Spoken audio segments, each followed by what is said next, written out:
Sure. Welcome everyone back to another session of Reality and You. Yes, our NGO here is to support yet another third wave of the pandemic in India. We have with us Dr. Nimisha Kumar. She's been a mental health practitioner in primarily something called cognitive behavioral therapy. She has been conducting numerous amount of research trainings in behavioral science. She set up the Indian Association for Cognitive Behavioral Therapy in 2016 in India. She's currently working as an associate professor at the SGT University and has her own setup called Ascend Psycare. Thank you, Dr. Nimisha, for joining us, although you're not feeling too well today. Thank you here for addressing our issues so that we can help the public at large. Dr. Nimisha, I'm going to give it to you to sort of introduce and talk about yourself and the growth of psychotherapy in India. Right. So good evening, everyone. And thank you, Shraddha, for having me on your program. It's a pleasure to be here. So basically a little about myself. I'm an alumni of Delhi University all through. So I specialized in applied psychology with a clinical specialization, but I refer to myself as a consultant psychologist. And then I went on to do a master's in cognitive behavior therapy from United Kingdom on a Commonwealth scholarship. So that was in 2005. So when I came back, I started practicing and have been in practice ever since. Basically, I have taught at various places, done research as a part of various institutions and also into practice. So all these three areas, and I'm very fortunate because I think teaching, practice and research are three pillars of any discipline. And I feel very fortunate to have experience in all these three. So in 2016, I founded the Indian Association for CBT, and I feel very proud that now we are a permanent member of the Asian CBT Association. And I'm also chosen to be the next president of the Asian CBT Association in 2024. So that's a good thing, a lot of opportunity for us. In terms of Ascend Psycare, which is my own setup, I started it in 2019. So it is registered as an MSME and we are ISO certified. And again, I'm into all these three areas: CBT practice, training and mentoring of students, and also research. We have our in-house research projects going on. We offer free internship to psychology students and also a paid research internship to students. So that's about me. In terms of the rise of psychotherapy, we all know that for India, psychotherapy is nothing new. It's a part of our culture, but it was very informal. It was an informal thing, in ancient times. Only recently, after colonial rule, then we started getting into it as a profession. And a lot of the Western models were superimposed, or people just chose to copy paste the Western models into the Indian setting. And there have been a lot of criticism of psychotherapy for that very reason. But the ironic thing is that although the Indian mental health indigenous literature is very rich, but nobody has really made a concerted effort to build something on it, to build a psychotherapeutic practice on it. I think yoga and meditation are the only two indigenous forms of therapy that we can credit ourselves with. So still there is a lot to be done, but like you were mentioning the other day, there is a lot of craze about cultural responsiveness and cultural adaptation. And during the pandemic, the online therapy or e-therapy or I-therapy as it is called has gained momentum, which is good in a way, but also a challenge in a big way. So, ma'am, like you rightly said, the online platform is very new to India. So what do you see as the challenges? Because, we are, getting primarily, I'm getting the youth, so schools have been shut for more than a year and a half or more. We are not estimating them to start this year, at least with the third wave. So how do you think it is affecting the youth currently? Right. So, like you said, that online therapy is something alien to India. Actually, it's not alien. It was there in some form, but since no option was left during the pandemic, it became a big thing.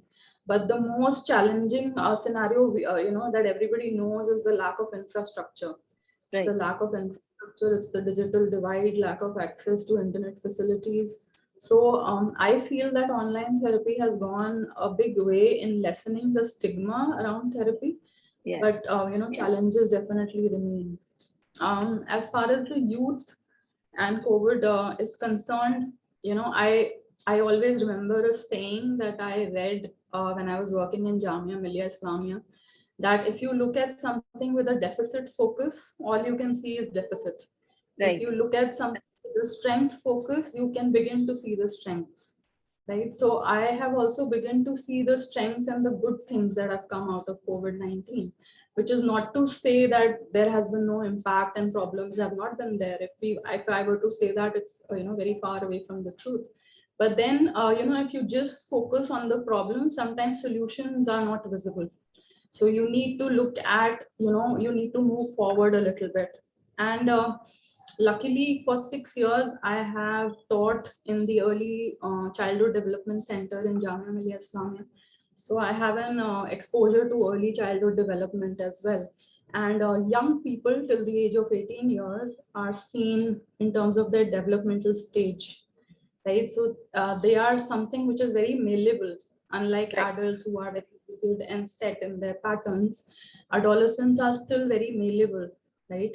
And if we look at the impact of COVID, we need to look at both the risk factors and the protective factors, Right. right? So why is it that not all teens or not all youth are suffering with mental health issues or problems?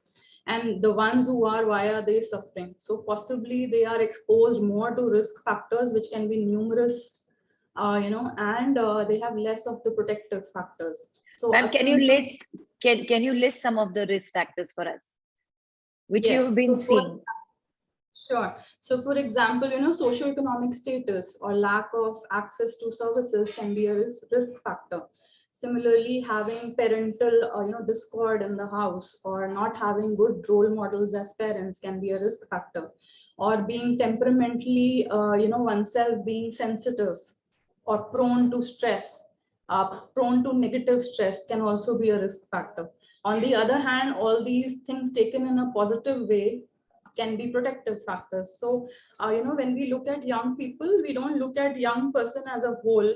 It's sometimes helpful to look at them as various components, in terms of development. So, physical, components like physical, cognitive, socio-emotional, environmental, social. These are the components that the lens actually which you can use to look at an adolescent. So I find that the physical and the socio-emotional, areas were most impacted, and the social as well. To quite an extent, they became risk factors for Right. adolescents. So, ma'am, how will we then, sort of make these risk factors as, a transformation to a protective factor? Right. So, some of the things like infrastructure or the socioeconomic status, you really can't do anything about very immediately in the, short term. But definitely there are things like, building psychological and physical immunity, building good social networks and building a mindset which is more adjustable. What has happened over time with humanity is that we have become more and more information seeking, Right. more and more consumptive and less reflective, less intuitive. So these are the reasons that we got bombarded with a whole lot of negative information, especially young people, from social media, broadcast media, their own families, because it was a collective trauma. It was different from usual traumas in the sense that it was a collective trauma which humanity had not seen in 100 years. So nobody was really prepared and nobody was, there in terms of dealing with it. So there are a number of things that can be done, but the mindset needs to be changed because we can't do anything about life and death. Things happen and they will happen in the future as well. And I would like to stress on the psychosocial immunity that you, right now pointed out. Hmm. How does a parent sort of help the child build this psychosocial immunity? Right. So, parents, first of all, are role models for their kids. If the parent themselves is getting worried and anxious and showing that to their kids and, getting very hyper vigilant about the whole scenario, then obviously the kids will emulate that. And their emotions and physique will also get affected by that. So that's one of the things that parents need to be good role models, right? But this is something that nobody was prepared for, right? But in the future, God forbid, if some thing happens, disasters do keep happening. So we need to teach our kids to be malleable, to be Right. adjustable. Because since we are insecure inside, we tend to control everything outside, and human beings have been very good at controlling their Controlling. environment. Yes. But one can't control nature, and nature tells you that human beings are very small in front of nature. Or even this was there's a debate that whether this was a man-made virus or whatever, but the thing is that it was in the environment, it was out there. So we were just not prepared, we were not adjusting, we were so used to our schools and colleges and lifestyle. For example, a young child can be very well taught at home. So homeschooling can be done in the scenario that children are not able to go to school. What about war-torn countries? What about countries where there are no schools functioning? If you think out of the box, there can be solutions. But I think most of the time we just keep looking at the deficits, what's not there, and we keep lamenting about that rather than looking for solutions. And I think I want to stress more on, the therapeutic aspects, because not a lot of people still are aware about what cognitive behavioral therapy would be. So can you Mhm. sort of emphasize, of course, something that I would want to address in the session is, the automatic negative thoughts that a person sort of has, those ruminating thoughts. Right. So cognitive behavior therapy originated with somebody called Albert Ellis, who is known to be the father of rational emotive The behavior bear. therapy. After that, there was Aaron Beck, who was sort of a counterpart, but I think with junior than Albert Ellis. And he went on to develop his own cognitive behavioral therapy, which gained more momentum with time as opposed to REBT.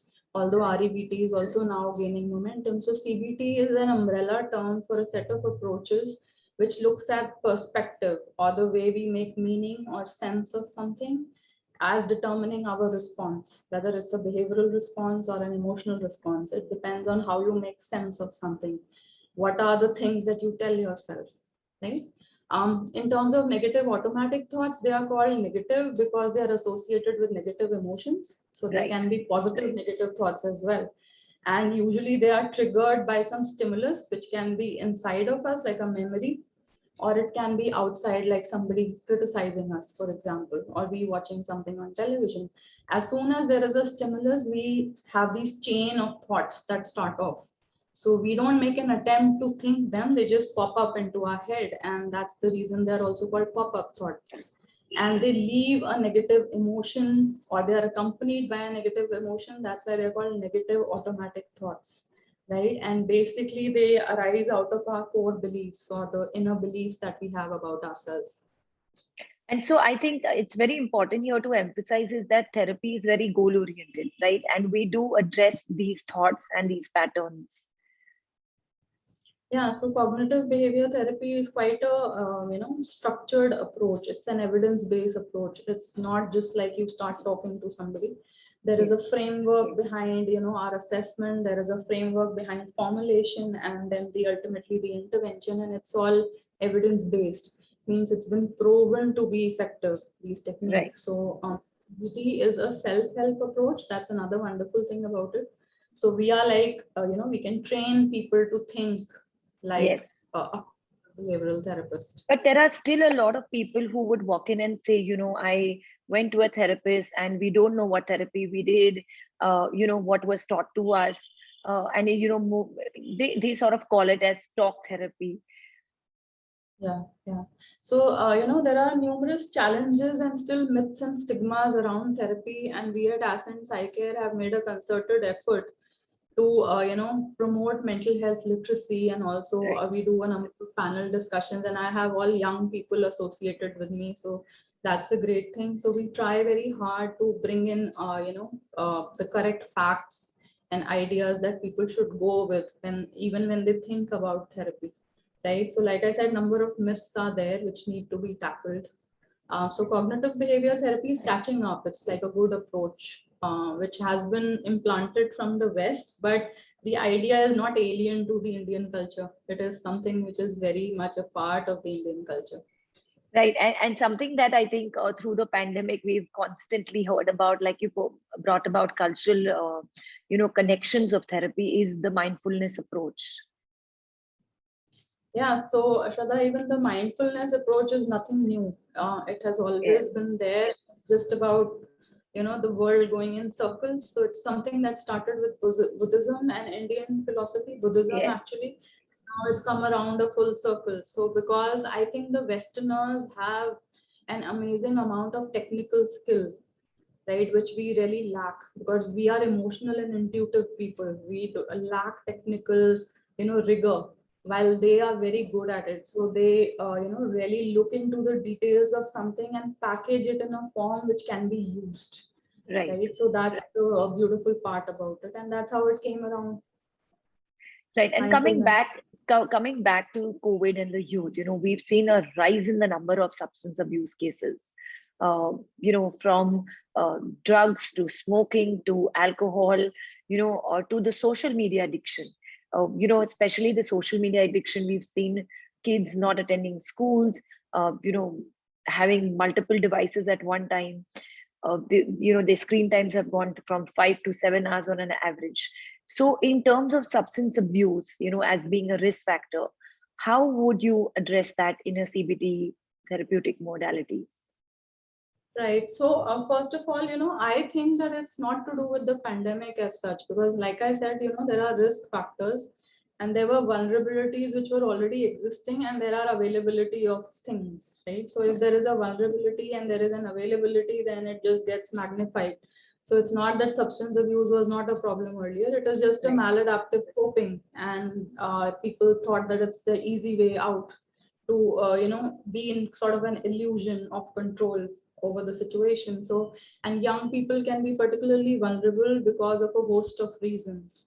And sometimes we as adults, parents, teachers, we are also responsible for for letting them be exposed to these kind of things, because sometimes it's convenient to let Yeah. them have it. Not drugs, I mean, but at least the digital devices Platforms. and Yeah. things. Yeah, so there's a multiple of reasons. In terms of cognitive behavior therapy, we do deal with substance abuse and all kinds of addiction and problematic behavior. So again, we try and formulate the problem in terms of the vulnerabilities of the person, the perception or the the thinking patterns. There are some tendencies such as sensation seeking, which make people prone to substance use disorder. So we Right. formulate, the case, and we derive interventions based on that formulation. So, Dr. Nimisha, you put up a very strong point on maladaptive coping. Can you elaborate a little bit on that? Because I see that in today's time, that is one of the most essential skills to be learned.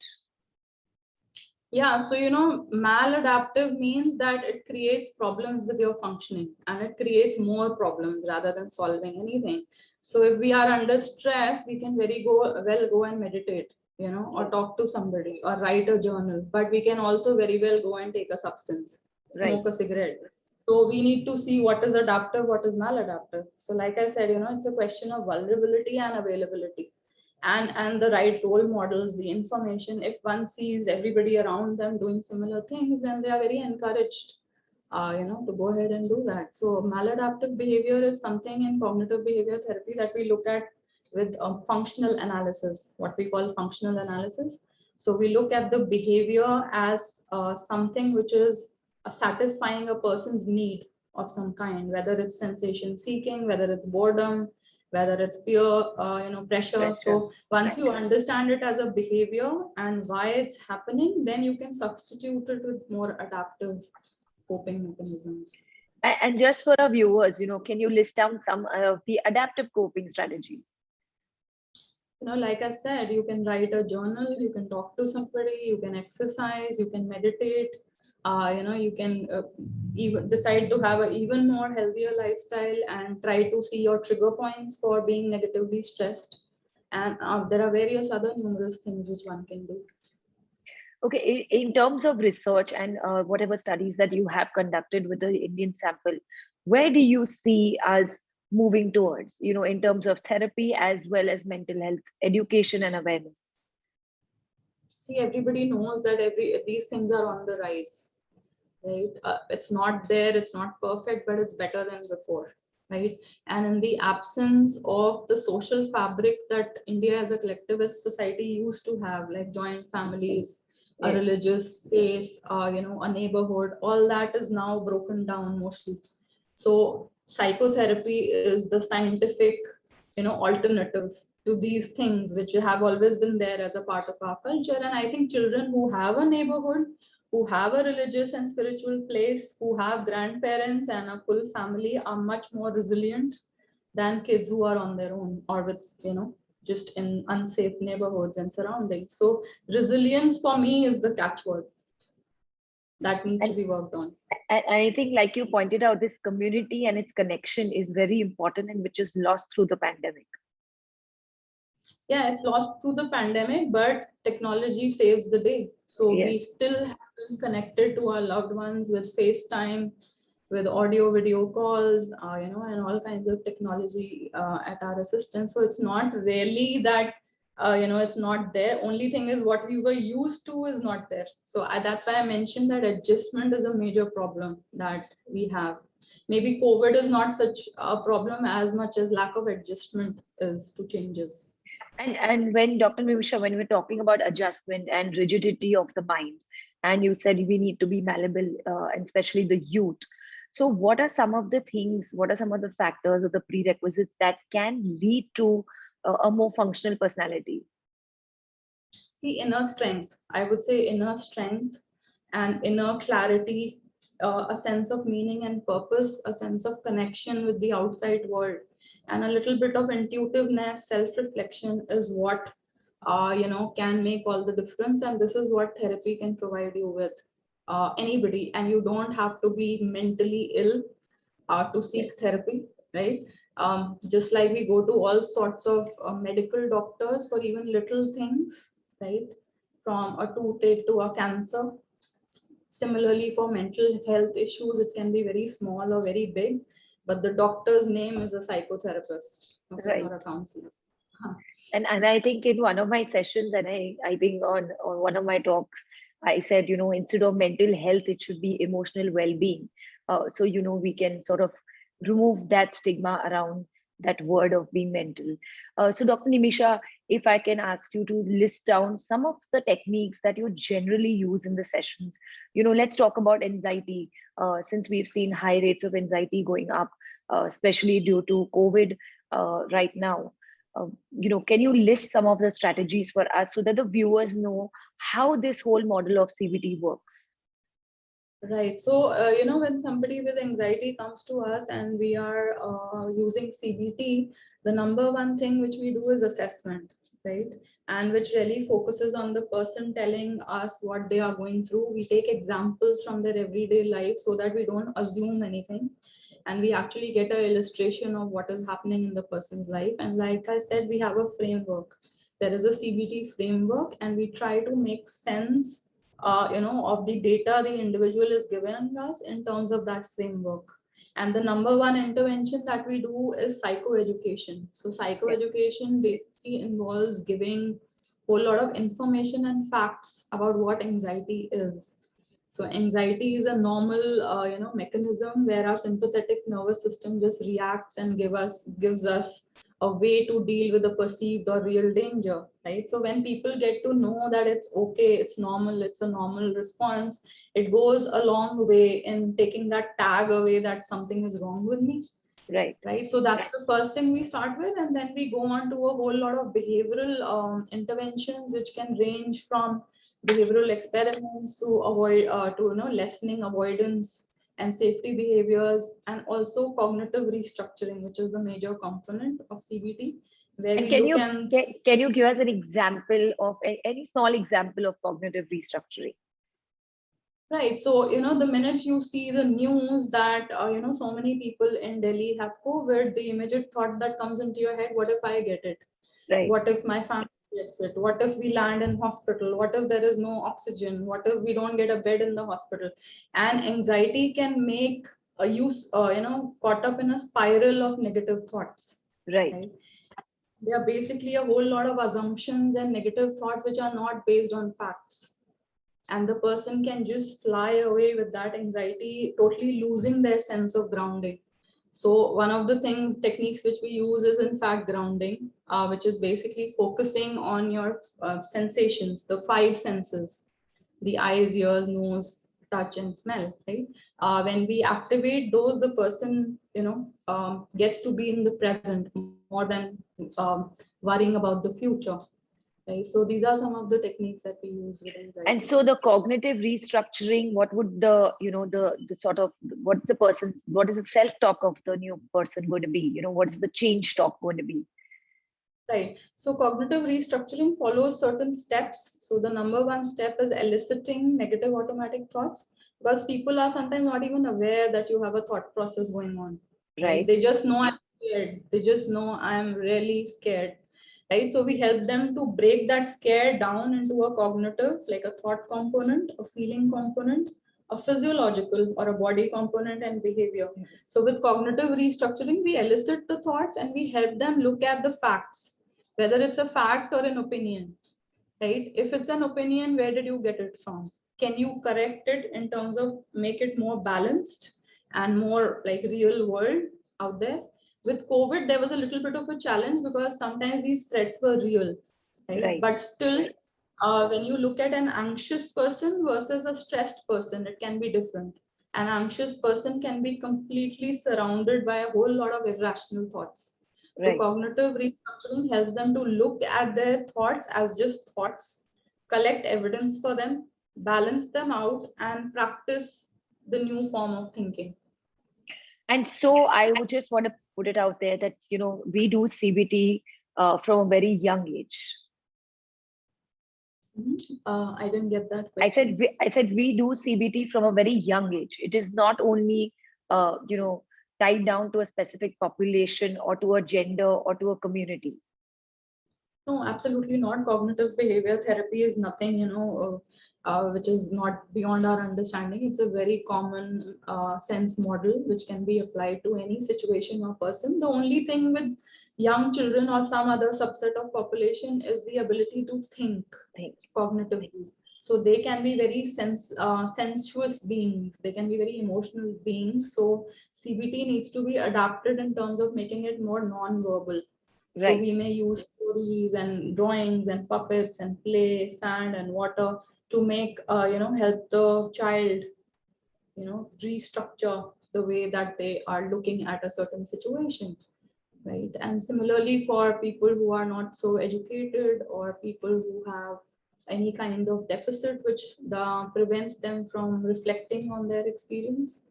So more behavioral intervention can be used with them. and some of the behavioral interventions, doctor, can you highlight those? Like I think Yeah. one was journaling and exercise. So behavioral interventions are to do with, looking at your behavior, the current behavior, and understanding whether it's adaptive or maladaptive, right? If it's maladaptive, then it needs to be substituted, like I said, with more adaptive behaviors. So whether it's eating healthy or exercising or, talking to a friend, any behavior or journaling, which you can substitute it with, that's about the behavioral intervention. And functional analysis also, like I said, we need to look at the function which that particular behavior is serving for the person, because if you suddenly take it away and don't substitute it with something else, it's not going to work. Right, right. So, Dr. Nimisha, coming back to what work you're doing fantastically in India and your research, can you give us some of the highlights of what you have collected over the years? See, so we've been trying to work on a cultural adaptation of CBT, and the IACBT has recently researched about 100 CBT therapists, people who call themselves CBT therapists, and We have done a detailed, survey of them, and we are currently in the process of working through this CBT, the cultural adaptation of CBT in India. I do a whole lot of research, at Ascend Psycare with young people as well. So we've looked at the role of social media, apps, barriers to seeking therapy, friendships, a lot of, small in-house research projects like that. And I have written a few papers and chapters also on using CBT in the Indian context, basically. So is there anything that we need to keep in mind while we psychoeducate the kids, or even the adult population? So we've seen from work from home that the levels of stress, anxiety, depression have increased a lot for adults as well. So in terms of CBT, is there any helpful tips for the adults? Yeah, so there are a number of resources which we can use, but we advise that therapists should consult very, verified sources of information and not go with the, opinions and blogs and things like that. Right. Go to trusted government websites or, WHO websites and get your facts straight.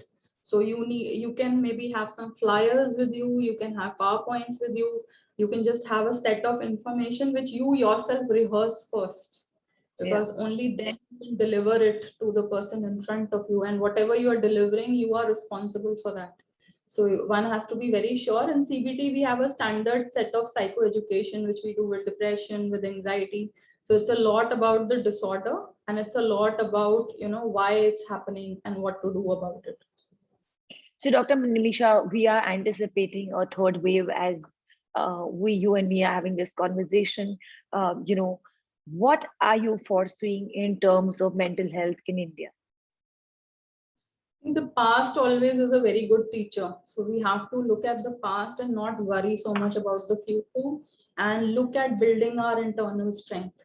If you are immune from inside, whatever may happen, it will pass over you, or even if it destroys you, it will be temporary. You will get right back up, which is what resilience is all about. But if you are very rigid, it will break you. It will completely break you. And the third wave or the 100th wave, human beings cannot determine. This is a life, anything can happen here. So it's not about the third wave or anything. We just need to be prepared for changes. That's Right. what I would say. And I'm just going to stop you here to sort of give us a clear-cut definition of what is resilience. Yeah, so the resilience is technically said to be the ability to bounce back after something puts you down, right? So one can give the example of a Bodo doll. You hit it, it lies down and it gets back up. So that's what resilience is. It's the ability to bounce back after a setback. So can you then in the end give us a few tips on being resilient through the entire 2021? Yeah, so like I said, one has to be more reflective and more intuitive and more connected with their environment. The more we are artificial within an artificial environment, the more we are information seeking and not absorbing anything, not reflecting on it. We are, sitting ducks to any changes in the environment. So rather than trying to control the environment, it's the internal mechanisms that we should try to control, because outside it's just natural. And Dr. Nimisha, like you said, CBT can be acquired by anybody, any class of people. I just want you to, stress a little bit about when does a person come into therapy for CBT, or whether it is CBT or any other psychotherapy that they are following. Is it that they have to be extremely depressed? Can they come when they have normal levels of anxiety, or, slightly stressful, lack of sleep, lack of appetite, and, various other signs that we see? See, again, I would suggest, when do you go to a doctor? You go to a doctor when you're not feeling okay in your body. If you're not feeling okay psychologically or emotionally, you should go to a doctor, right? At least get screened, at least get checked up, because if you just keep it to yourself, it might build up over time, just like a toxin might build up in your body. A psychological toxin might build up in your body.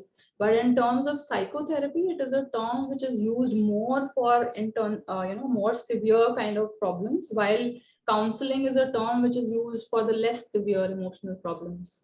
Right. And we also have psychiatry, which comes to our help when cases are moderate to severe.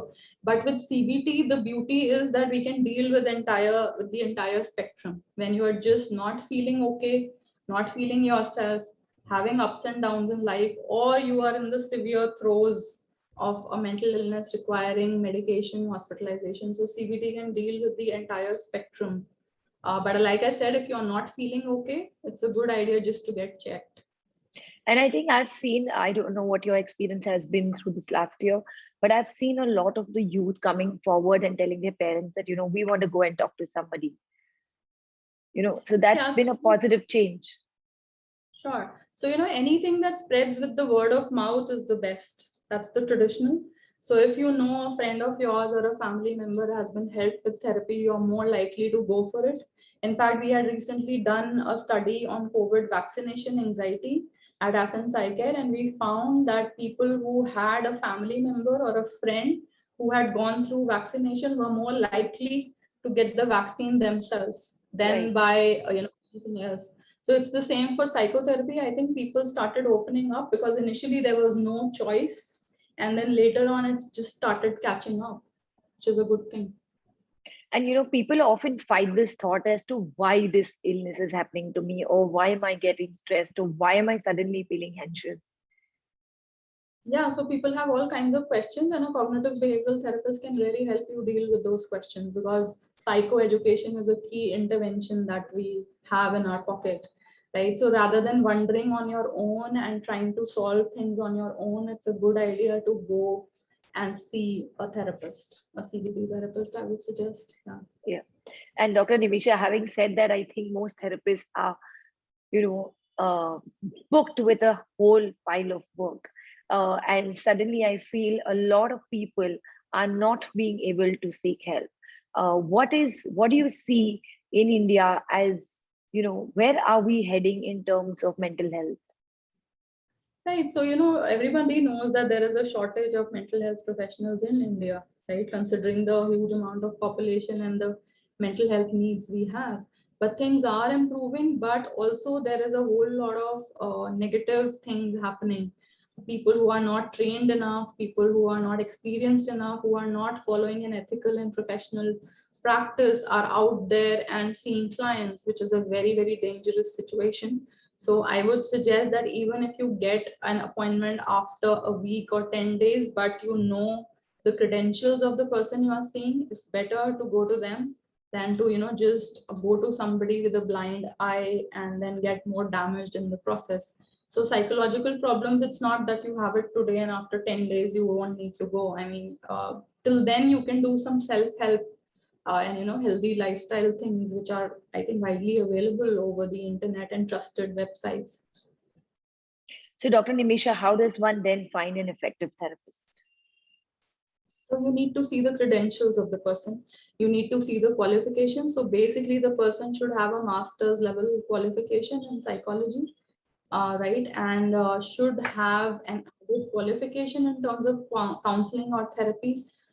Ideally should be in supervision, means a Yeah. senior therapist or a colleague should be supervising and suggesting on their work, right? Helping them reflect on their work.